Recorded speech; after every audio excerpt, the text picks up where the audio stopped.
Okay, let me introduce myself. Myron Slota. I've been with IBM for, maybe 34 years now. So I started out my career in silicon development technology up in Fishkill, New York, where we've done, where we do a lot of our silicon technology development there. And then other part of the career has been spent in Austin doing microprocessor design. And most recently, I've been spending a lot of my energy on this open initiative that IBM had created, back in, I guess, around 2013, I'd say. And so I've been spending my time on that since then. But my specific talk here today is about OpenCAPI and the roadmap associated with OpenCAPI. A reality check. I don't know how many of you know that in the real world, when you create a roadmap, you start here and you say, I want to get here, but it's never a straight line. Usually you kind of bounce around, it's a little bit like the Dow Jones and all these other places, right, before you get there. But nonetheless, we do eventually get there. So this tile typically, by the way, is what we show with most of our presentations for OpenCAPI. On the bottom of the screen, by the way, AMD, Google, IBM, etc. This is the current board level members today in the consortium that exist. So what I want to do today is hit these topics, and to get a good understanding of what the roadmap is and why we ended up where it is, you kind of have to understand what's going on in the industry. I mean, that's key, right? Because that is the industry that we want to target, and we want to understand the industry. So before you go ahead and architect something, it's good to understand it. It makes sense. And then we'll eventually talk about where we started and how we ended up on OpenCAPI. So we had a technology called Cappy, which we started on Power 8, which I'll spend more time on that. And eventually we migrated to something called OpenCAPI. We'll talk about the architecture's benefits and the consortium itself, where all this information is housed. And we'll go over through some potential solutions that could leverage the OpenCAPI technology. And so, okay, so let's talk about the industry. Certainly things haven't slowed down, all right? With the emergence of things like artificial intelligence and cognitive computing, etc. And then you've heard about all the deep analytics, tons and tons of data out there, right? In fact, even I heard it said by Ginny Rometty, don't quote me on this one, but I think it's like only 20% of the data is out on the web, and actually a bulk of it isn't even out there, but it is out there someplace. The question is, how do you leverage all that data, right? So there's tons of data being generated, but it's good that if you get your arms around this, that you could leverage that to your advantage. This next bullet is very important. It's Moore's Law.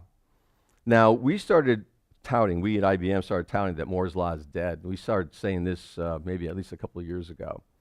But we had a sense that because we were doing silicon technology development ourselves, we started to see the performance of silicon kneeing off. And that was becoming obvious. And so when we say Moore's Law is dead, it's stated in the view of a traditional sense. In the past, we would take a silicon design, microprocessor design, take that same design and just migrate it into the next technology. And boom, there you go. You had density benefits, you had performance benefits, life was beautiful, right? And that went on for a long time. So most recently, that's not happening now. In fact, a lot of work is done before an investment is made to make a silicon fab. Back in the good old days, it was less than $1 billion.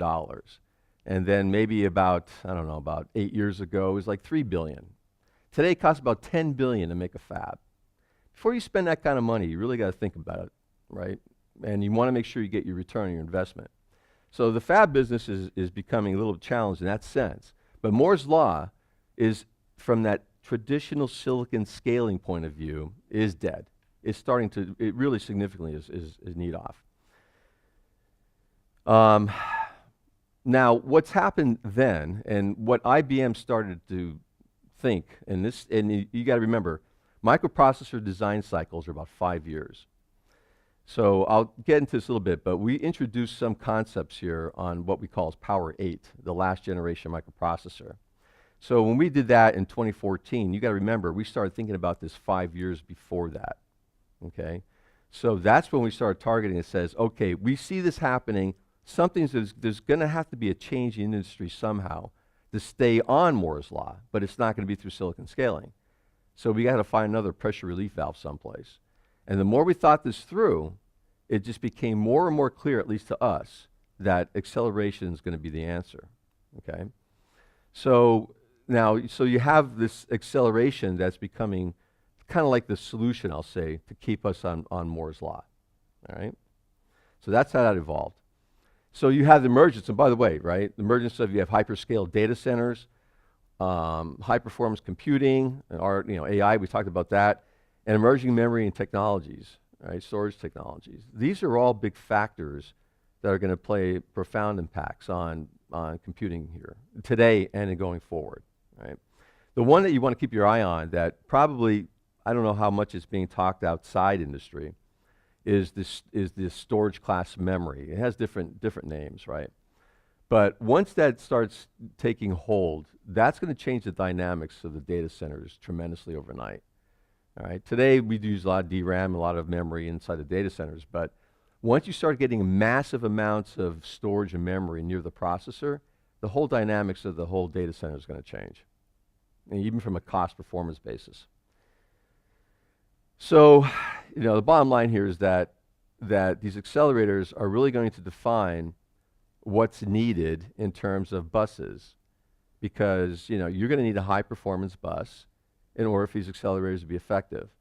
I mean, the bottom line is if you're going to use these things, you're going to have massive amount of data going in and out of them, and you got to move quick, right? So that's why you need something like a high performance bus.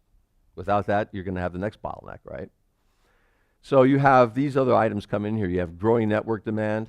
You've got coherency requirements starting to filter in. It says, wait a minute, if you've got the storage class memory stuff coming in and other like accelerators, because accelerators have their own memory, it'd be kind of nice to have this all as a coherent space and all shared coherency amongst all these things, amongst all the accelerators, the processor memory, etc.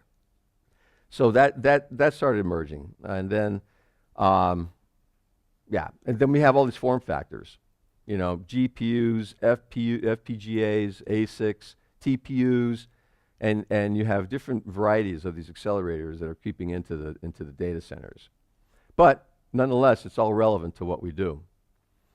So one thing that I think IBM is fairly proud of is that we've always had a rich and a strong leading edge I/O legacy. In fact, it was interesting. I was sitting at one of these conferences, and one of the analysts asked Google, and they said, "Well, why did you guys lean toward power?" And it was one of the answers was, surprisingly, it was the first answer was because IBM's I/O capability. That wasn't exactly the answer I was expecting to hear, but that's what they said. So we've always had this legacy of having strong I/O capability. We've always pushed the edge of PCIe technology. We'll talk a little about this a little bit later, but in Power 9 we got Gen 4 out, right? We were the first to do that.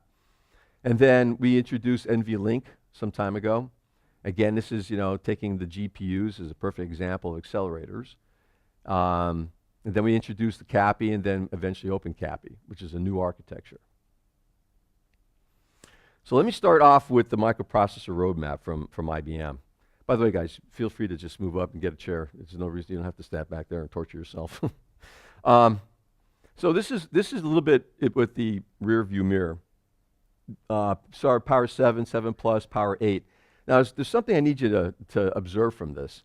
If you look at what we've done in the past, typically it was the tick-tock, and you guys heard this a million times, right? And this goes back to when we were scaling with silicon. You'd have X and X plus. You just moved into the next silicon technology, and bam, you had a great, a better processor. So we had that Power 4, Power 5, Power 6, Power 7, and then Power 8, something changed. This is where we started saying, well, silicon technology is lasting a little bit longer than for the investment to get your return on the investment. So instead of just going to tick-tock, tick-tock, what ended up happening is a lot of the designs now are going into families, right? So we did the same. We introduced something called Power 8, and we had our variety of chips in Power 8. And same thing that we just announced was Power 9, and we're shipping with Power 9 today. But again, it was a family of processors. And we'll talk a little bit about that. But the bottom line is we have something like scale up, scale out, and the silicon die, the design of the processors optimized for these different uses of these microprocessors. So that's the first thing you should observe from this roadmap, that, yep, this is real proof that the silicon scaling, the Moore's law as we traditionally know it, things were changing. And so even the design community started to react to that, even back when we introduced Power 8. So it was around Power 8 where we said, and remember, it's 5 years before this where we started the development cycle, that said, you know, something's going to change, so we have to introduce something here. And so that's where we started to introduce something called Capi Acceleration. Now, Capi is a little bit unique in the sense that we run this over the PCI interface. All right, so this is a protocol that the PHY that is used by PCIe, that's a different protocol, is just run over that PHY. But that's where we used to run it on Capi technology. And in Power 9, we did an extension of that. And by the way, that was Capi called Capi 1.0, and then we did Capi 2.0 on Power 9. So those are the ones that run over PCI. But then on Power 9, we introduced another one called this OpenCAPI. And it is a different architecture. So let me just take one step a little bit further. I'm going to deep dive on this because it's important that you can see where we started reacting to this. So back from this chart here on Power 8, back in the 2014 era, this is how we started attacking this. Because like I said, we knew back then that we had to make some kind of a change. So we introduced this coherent interface, and this is the one that we run over PCI, right? So on Power 8, that was running at 8 gigabit per second, but that was Gen 3 at the time. So we introduced this technology, this architecture called Capi 1 that ran over the PCI, and it had some interesting reactions, okay, from the industry. But you have to keep in mind this is a power-centric technology, right? Because it is tied to power. But we saw that when we first introduced this, that how am I going to say this? There were some requirements on the accelerator design in order for the processor to talk to the accelerator device. So if you can imagine you had a GPU or an FPGA that was working with the processor for an accelerating point of view. So they had to talk to each other basically, right? So you had to put logic on that accelerator, right? So what we found is there was something called a processor service layer, or a PSL, that had to go on to the accelerator. And that was, it was a lot of logic that you had to put onto that. And plus it was new, and it was interesting to see how the reaction was. Don't forget, in parallel to this, we were running with the NVLink and working with NVIDIA. So this was kind of like, think of this as a general case, and then we had the specific case where we had this GPU and working with NVIDIA to try to run their GPUs within our systems running with the processor there. But one thing that came out of all this, that there was definitely interest in showing that hardware acceleration was a need in the industry, right? And I think at the time, Power 8, we called it, the box was Minsky. So we introduced Minsky, and that was a big success, right? This is with the NVIDIA GPU over that bus.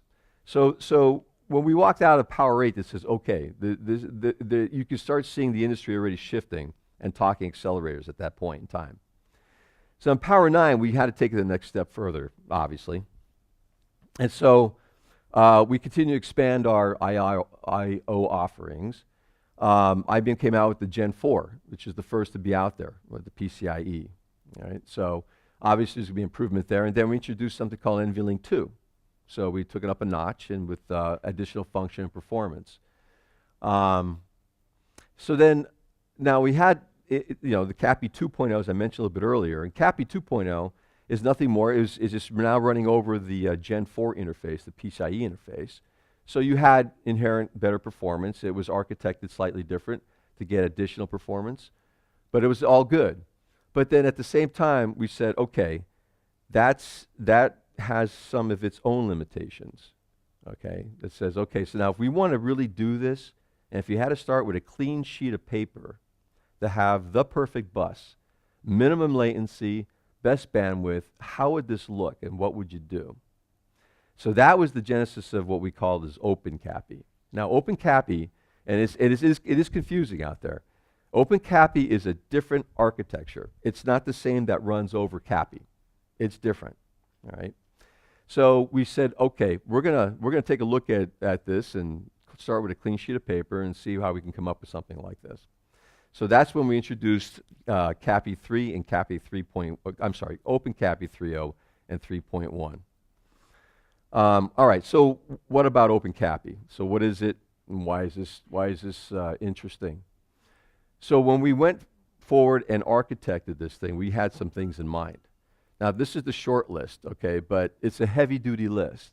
It had to be open, right? What we wanted to do was make sure that whatever we do, that the rest of the industry can use it. This is not a power-centric thing. And tagged along with that, it's architecture agnostic. So an x86 design could pick this up, an ARM design could pick this up, whatever.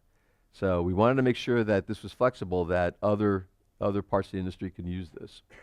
It is coherent, so it ties in all the cache memory and that's within the system together.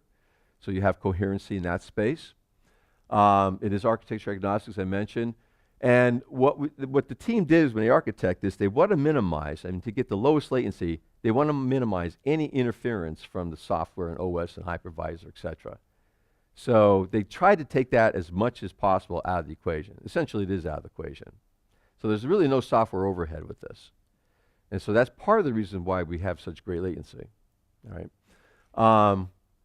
Programming ease, we use virtual addressing, which kind of assists there. And you also have benefits with that of security. Implementation, we did a benchmark. We took a Xilinx FPGA and we put the logic that's required to go onto the FPGA to be an accelerator. And we said, how much resources that FPGA is taken up when you do this? Now, if you remember on the Cappy, we had that processor service layer, that PSL. And that took up a decent amount of energy off that FPGA. But when we benchmarked this one, it was around 5% resources. So the overhead to program and to put the enablement into the FPGA in order to talk over OpenCAPI is very minimal.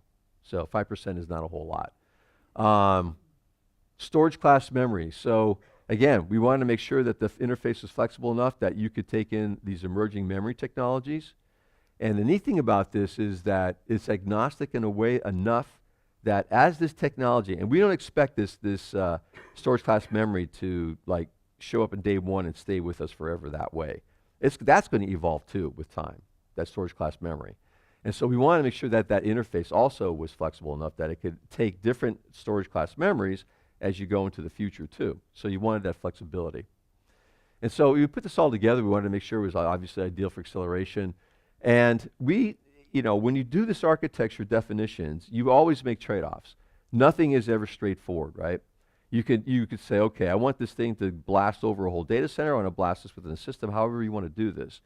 And so what we consciously decided that we wanted to optimize this for within a box, right? And so when you're focused that way, now you know where the boundaries are and what you want to do and the trade-offs you make as you architect this. So this is really optimized, this OpenCAPI for within a system. Think of it that way, within a node. And it does support a heterogeneous environment. I'll show you a chart here about use cases very shortly here. So one of the things that we did also, because of the low latency, it has, it has its benefits in terms of just the classic DRAM memory. So on a typical microprocessor, you have bolting off the different buses, but one of them obviously is your DRAM, right, that the microprocessor uses. So that interface there's this OpenCAPI was applied in that way. So we took it one more step further to optimize a bit more to get the lowest latency even for that use case. So let's talk about this next here. And there it is. There's the heterogeneous environment, so to speak, right? So this bus that comes off the processor, it could be used for accelerators, network controllers, that storage class memory or advanced memory that we talked about, and storage controllers. So that interface now is something that's flexible enough that it could deal with all these areas of the system, right? And again, it was optimized within the system to do just that. And then we took it a step further, and then that's where I said we took this 3.1.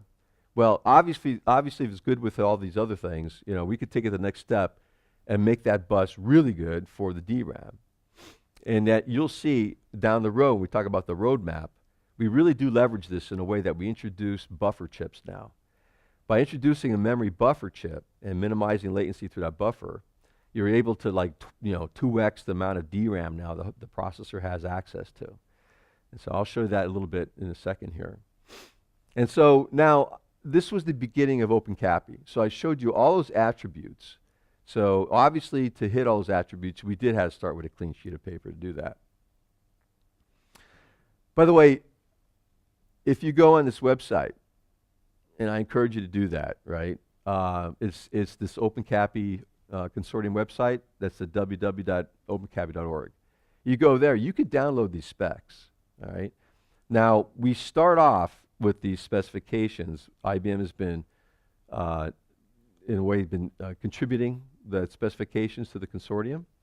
What you see there is that contributed document, where the starting point, so to speak. Now, obviously, in the consortium, they take it a couple steps further, but that is a very healthy starting point. So if you want to familiarize yourself with the architecture, you could just go ahead and register on the website and just download it yourself. All right, nothing special there. So now, here's a little spoiler alert, right? Yeah, there's another one coming called 4.0. Okay, we'll talk about that in a little bit. And then we'll all talk about, even possibly beyond this. So, but nonetheless, it does support a variety of interfaces, use cases. So now let's talk about looking forward overall for the picture. So if you had to come up with a summary page, this is probably it. There's a lot of data here, but you can see this goes back, and this chart goes back to Power 7, evolves through the Power 8 and Power 9, and you'll see something called Power 10. Now, it's not a secret. IBM has announced this and talked about this in the public space for a while. I mean, it's pretty predictable, right? We've got 4, 5, 6, 7, 8, 9, 10. So this is probably should not be a shocker to anybody if anybody follows any of the family here. But what I want to do is show you Power 9 is where, like I say, introduce the OpenCAPI. Specifically here, that I talked about on Power 9 a flavor. Remember I talked about this chip family?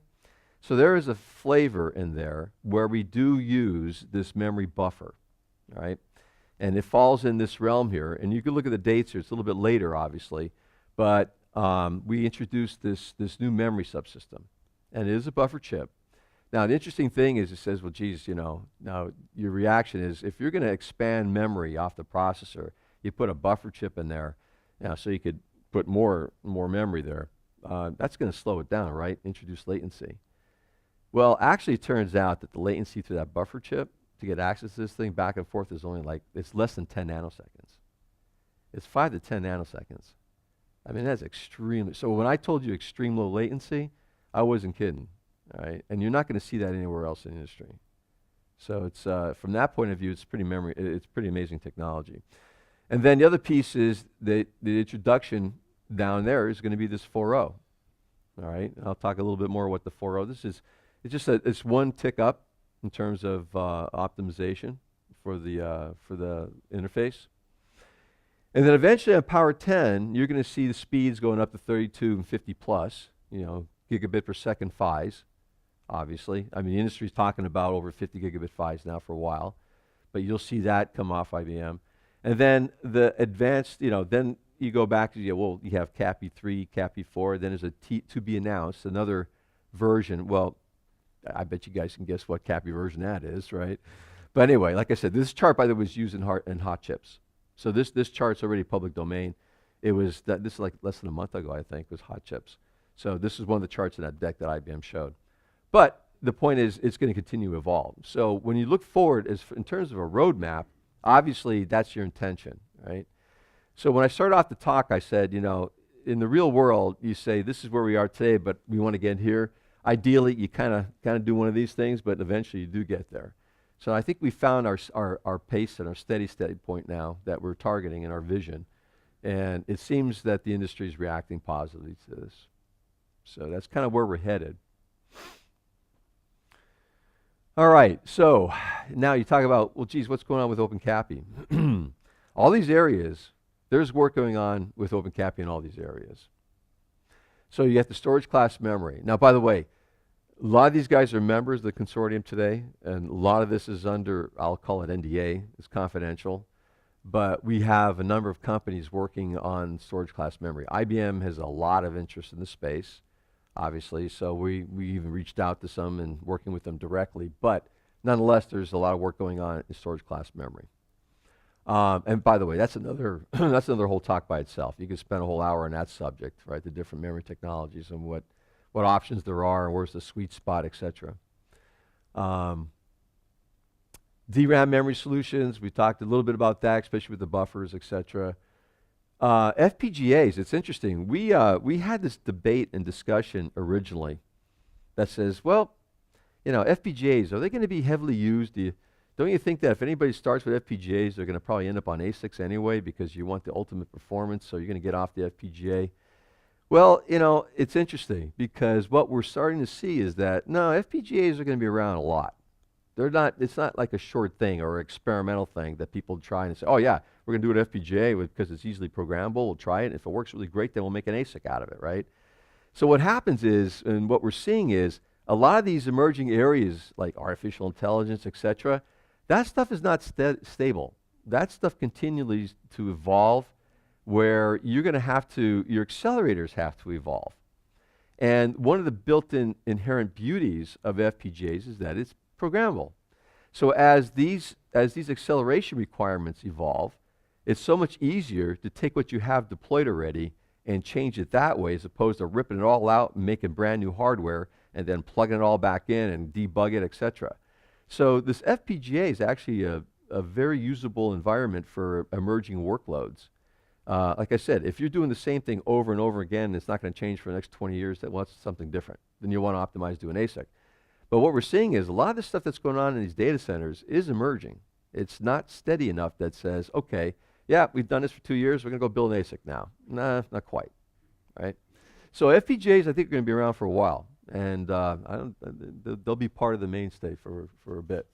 Obviously, GPUs are already making their way. Smart NICs, you know, there's a lot going on with network cards. The vision, obviously, being that as data is flowing in and out of these systems, you could just do computational analysis right on the data as it's flying through. There's no reason why to take up a processor's time. If you could do all that work on the edge, some people call it edge computing, whatever, but you could do stuff on the edge. Well, that makes a whole lot of sense. Why bog down the CPUs to do something that's, you know, they don't have to do?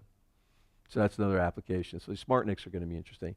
ASICs, we talked about that. And obviously systems, you know, that you can develop systems here that could take advantage of all the acceleration.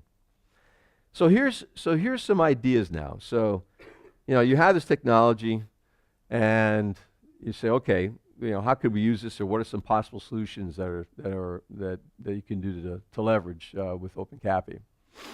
So you have all these things going for you, right? The extreme bandwidth, the agnostic interface, and ability to handle, you know, the memory buffers, etc. So here's one example where it's just the classic, you know, DDR. This is where I mentioned that the buffer chip would be introduced.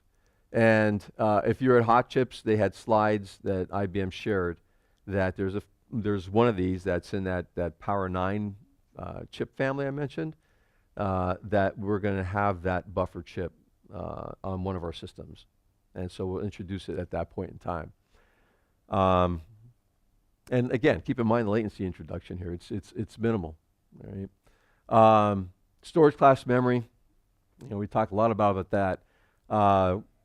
You know, like I said, keep your eye on that space. There's a lot of work going on today. There's a number of companies that are dedicated just to that cause, that they're just focusing on storage class memory. Some of the stuff they're ahead of their time. Some of this memory technology, but it's just a matter of time before the ones that they're working on now are going to pop out, you know, 5, 10 years from now. So, but you know, storage class memory obviously is a place where you want that low latency, you want that high bandwidth, so you can pack in all that stuff as close to the processor as possible. And then tiered memory. Obviously, you could take all this and you could apply it. You know, you could have your storage class memory that's a little bit further, but then you could have your, you know, your extended DRAM that's close to the processor. So you have different options here how to leverage this. Right? You know, it's interesting. I was having a conversation with one person. They said, you know, if you had to describe OpenCAPI like to a kindergarten person, how would you describe this? And I said, well, you know, if you look at the processor, this is probably a terrible explanation for a kindergarten person, but anyway. But if you look at the processor, they have this thing called a fabric bus. Okay, now this magical, there you go, now it's kindergarten. Use your imagination. No. So this fabric bus on the processor is this bus that ties all this stuff together. So you have all these cores, all the cache on the microprocessor, you know, your IOs and stuff like this. This fabric bus is the magic bus that, that you become inherently part of the microprocessor, right? So if you were able to take a cable, right, and just magically take this massive amount of storage or this accelerator or whatever, and take this cable and plug it into that fabric bus and become a part of that microprocessor, right? That'd be pretty cool. Now suddenly it's like, you are part of that microprocessor. And oh, by the way, there's things that the processor will have access to that it never had before, like massive amount of storage and that it doesn't have to sit there and wait for something to come back or whatever, right? So, I mean, that's the whole notion here, and that's why this wide bandwidth, very low latency, that's why it's a special thing to have that interface. So then you just start taking some acceleration paradigms here, right? And start looking at that. Okay, well that was memory. Now let's talk about accelerators, right? So this is, okay, we call this the basic offload, right? So you run it over the bus and then you got your accelerator. So if there's a thing that if you can, your processors and traditionally do a lot of crunching, a lot of algorithm crunching. If you could take and shake out that one algorithm that takes up a lot of the processor time, and if you can move it on an offload engine and let that thing stay busy while the processor's doing other things, that'd be a good thing. So we call this basic, offloading, but we have examples like deep learning, etc. That that's exactly a good example of acceleration, right? So that's a great way to do it. And again, you want that interface that's going to be quick, wide, fast, right? Something called egress and ingress. Right? This is that comment that I made to you that says like these smart NICs. Well, heck, if you got data flying in and out of the server constantly, right? Why do you want to wait for and tie up the microprocessor to do some of the analysis? Just crank on that data as it's rolling through, right? It's interesting. I had some conversations. I don't need to give example specifics, but things like terrorist threats and things like whatever, right? I mean, there's a lot of ways to scan this data on the internet. There's no reason why to pull into a processor and do all this stuff, right? You could monitor traffic out there just real time, man. This stuff is flying through server to server through all these things, just looking for detections, right? You could bucketize this stuff and say, that doesn't look good. Look at this data. Look at this guys, or whatever, right? So there's data going out and data coming in. Right? You could do either way. So there's examples there. Here's an example we call needle in a haystack. This is when you're doing searches, something out there that says, okay, it's a broad area, right? It's going to take a while, but let's give it to somebody else to do while we're doing other work on the processor. So it makes sense, right? And then another case here is, this is kind of like, doing the data back and forth, and there's, NoSQL and Neo4j are some examples that doing bidirectional transformation stuff, right? But these are all possible ways to leverage this, and there's benefits with OpenCAPI, obviously because of its latency and its performance. So let me break into a different conversation now. This is where you want industry participation. So one of the things that you saw in those key attributes when I started the discussion was it's open. We wanted this to be open to any industry player that wants to come in and play. So it could be end clients, it could be development partners, whatever. But we have this thing called this OpenCAPI Consortium. And this is where a lot of the activity is. Now, we're less than, let's see, is that right? Yeah. We're still less than 2 years old. It's coming up on 2 years pretty soon here. So, so we formed about 2 years ago. All right, and the original 5 was AMD, Google, Mellanox, and Micron. So if you look at those companies, it gives you a flavor, right? It kind of gives you a sense of even who was interested in this, right? Why would they be interested in this? But that alone, if you just stare at the names, it gives you a little telltale sign there that, okay. So we talked about accelerators and GPUs. We talked about large data centers. We talked about smart NICs and things like that. We talked about storage class memories, blah, blah, blah. So you're starting to see, okay, yeah, I can see why these guys would want to form this and, create something called an OpenCAPI Consortium. Now, the other thing that somebody asked, I always get to ask this question, is, well, geez, how come it's just not part of OpenPOWER Foundation? Well, it's that simple answer, because it's agnostic. The hope is that we get at least one other microprocessor provider to adopt this, or even a GPU provider to adopt this. So it's an open area where anybody can participate, and that's what we're seeding out there. It's well established at this point. It's about 2 years now. When you saw that leading tile, I had those companies in the bottom of that tile. But these are the what I would call the voting members today. So it's the original 5, and then NVIDIA and Western Digital and Xilinx jumped in, right? So they're now part of the board for the consortium. So they also have vested interest, obviously. So, by the way, to go to that website that I mentioned, all the stuff is on there. We have our bylaws, IPR policies, and anybody can join. By the way, academia, right? So it turns out universities can join for free, as usual for most consortiums, right? So if you guys want to deep dive on this stuff and get access to all this information, from the consortium, you can do that. It's free membership, so you just jump in. I'll spend a couple seconds here on what some of the benefits are. There's something called a technical steering committee. Today it's headed up by Google, a guy by the name of Chris Johnson. He's like one of their, CTO guys. He heads up the technology steering committee. And we have now the marketing communications, subcommittee, right? So we decide how we want to communicate this, get this out there. So again, we're about 2 years into it, and so we're finding our way. And again, I encourage you to take a look at that website. Right? So, and you could, in those specs, as I mentioned a little bit earlier, that 4.0 spec was posted out there on that website too, by the way. So you can go out there and take a look at it. But all you got to do is just register, name, email, and then there you go. So we've had a lot of work groups formed, actually. There's a lot going on in terms of specifications. One of the beauties here is that IBM contributes a lot of this information to the consortium. So it's not like we're starting from a clean, piece of paper here. So we're excuse me. So we're able to get through, these specs, quite a bit, fairly quickly. What we're finding out is it's after you do all the debates and discussions in the work groups, we're finding out is just that extra 5 yards to go that says, okay, now put this in a nice little template and something nice and clean and post it. It's that for some reason that last part is very difficult. The engineers will get through that 95 yards, man. They'll do all that other stuff. But that last 5 yards, you got to kind of twist a couple arms. So we're in the process of trying to get to that last step. So we have this what we call the TL specification, the data link, the layer specification, PHY signal, PHY mechanical. The compliance, we have an enablement work group. The neat thing about joining the consortium is that you have access to all enablement. I think I have a chart here that quickly goes through them, but bottom line is that you have all the enablement, all the specifications, and then the 4.0, as I mentioned, was added very recently. So IBM's contribution is out there, so if you register on our website and download it, you could get all 150 pages and knock yourself out. So I think it's like 150 pages or something like that.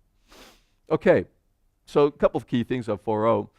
The coherent data caching of the system memory, then you got the address translation caching. So this is some of the improvements, right, that we've taken this OpenCAPI thing, and it'll continue to evolve as we try to improve it further. Here's some of the members, and I guess the best way to depict this is you got accelerators, you got your memory solutions and product services, etc. So here's the beginning of what we hope is eventually become a large family. And this is the way we depict it. There's some of you guys are in this audience here that are actually members of this already. But that is the family as we know it today. There's the membership levels, by the way.